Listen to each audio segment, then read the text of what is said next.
యుద్ధం ఆగింది. America Iran మధ్య తాత్కాలిక ఒప్పందం కుదిరింది. అమెరికా అధ్యక్షుడు డొనాల్డ్ ట్రంప్, ఇరాన్ అధ్యక్షుడు మసౌద్ పెజెష్కియాన్ వర్చువల్ గా డిజిటల్ సంతకాలు చేసిన ఆ చారిత్రాత్మక ఒప్పందాన్ని ఇస్లామాబాద్ అవగాహన ఒప్పందం అని పిలుస్తారు. పాకిస్తాన్ ప్రధాన మధ్యవర్తిత్వంతో పాటు Russia, China, Saudi Arabia, Qatar వంటి దేశాల దౌత్య ప్రయత్నాల వల్ల ఏడాది ఏప్రిల్లో జరిగిన ఇస్లామాబాద్ చర్చల ఫలితంగా ఈ ఒప్పందం రూపుదిద్దుకుంది. ఇటీవలే ఫ్రాన్స్లోని వర్సేల్స్ ప్యాలెస్లో G7 సమ్మిట్ ముగింపు సందర్భంగా ట్రంప్ దీనిపై సంతకం చేశారని అధికారికంగా ప్రకటించారు. ఈ సరికొత్త 14 అంశాల అవగాహన ఒప్పందం ముఖ్య ఉద్దేశం ఇరు దేశాల మధ్య జరుగుతున్న యుద్ధ వాతావరణానికి తక్షణమే ముగింపు పలకడం. ఈ ఒప్పందం ప్రకారం అమెరికా, ఇరాన్, వాటి మిత్ర దేశాలు అన్ని రకాల సైనిక దాడుల్ని తక్షణమే శాశ్వతంగా నిలిపేయాలి. లెబనాన్ సహా అన్ని దేశాల్లో యుద్ధాన్ని పూర్తిగా ఆపేయడానికి ఇరుపక్షాలు అంగీకరించాయి. భవిష్యత్తులో ఒకరిపై ఒకరు ఎలాంటి సైనిక చర్యలకు దిగకూడదనేది ఈ తాత్కాలిక శాంతి ఒప్పందంలో అత్యంత కీలకమైన మొదటి షరతు. అలాగే కొన్ని నెలలుగా మూతపడి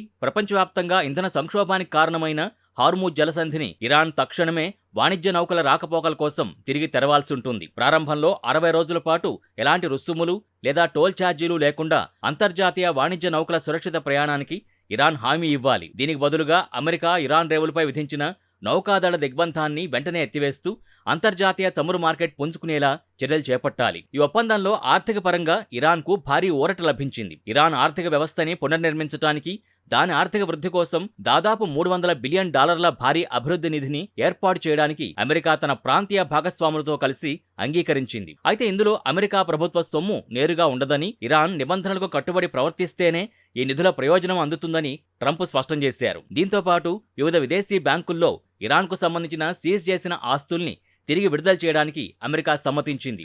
అమెరికా విధించిన కఠినమైన ఆంక్షల నుంచి ఇరాన్కు ఉపశమనం కలిగించడం కూడా ఈ ఒప్పందంలో భాగం. ఇరాన్ చమురు ఎగుమతులపై ఉన్న ఆంక్షల్ని సడలిస్తూ అమెరికా ట్రెజరీ తాత్కాలిక మినహాయింపులు జారీ చేస్తుంది. దీనివల్ల ఇరాన్ తిరిగి అంతర్జాతీయంగా చమురు వ్యాపారాన్ని ప్రారంభించుకునే వీలు కలుగుతుంది. బదులుగా ఇరాన్ కూడా తన అణు కార్యక్రమాల్ని, ముఖ్యంగా యురేనియం శుద్ధిని నిలిపేస్తుంది. ఈ అవగాహన ఒప్పందం కుదిరిన నాటి నుంచి తదుపరి 60 రోజుల పాటు ఇరు దేశాల ప్రతినిధులు స్విట్జర్లాండ్లో ముఖాముఖి భేటీ అవుతారు. 60 రోజుల వ్యవధిలో ఇరాన్ అణు కార్యక్రమం శాశ్వత ముగింపు, ఆంక్షల తొలగింపు, ఇతర వివాదాస్పద అంశాలపై ఒక సుదీర్ఘమైన శాశ్వత శాంతి ఒప్పందానికి వస్తారు. అవసరమైతే ఇరు ప్రభుత్వాల అంగీకారంతో ఈ చర్చల గడువుని మరింత పొడిగించుకునే అవకాశం కూడా ఉంది. అయితే ఈ ఒప్పందంపై ఇరు దేశాల్లోనూ అంతర్గతంగా కొన్ని భిన్న అభిప్రాయాలు వ్యక్తమవుతున్నాయి. హార్ముజ్ జలసంధిపై తమకు సార్వభౌమాధికారం ఉంటుందని, సేవలకు గాను ఫీజులు వసూలు చేస్తామని ఇరాన్ అంటుంటే అది పూర్తిగా టోల్ ఫ్రీగా ఉండాలని అమెరికా వాదిస్తోంది.